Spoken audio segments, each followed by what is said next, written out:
Assalamualaikum warahmatullahi wabarakatuh. Saya Idris dari Partai Gerindra Komisi A, anggota DPRD Kota Makassar, mengucapkan selamat menjalankan ibadah puasa. Semoga kita semua diberi kesehatan untuk menjalankan puasa ini. Semoga ke depan Makassar aman dan tenteram, aman menjalankan ibadah puasa sampai Hari Raya Idul Fitri.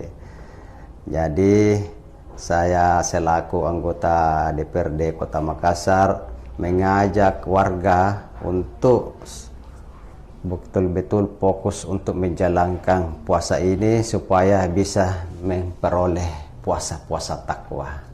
Saya kira itulah kunci dari keselamatan kita. Terima kasih. Assalamualaikum warahmatullahi wabarakatuh.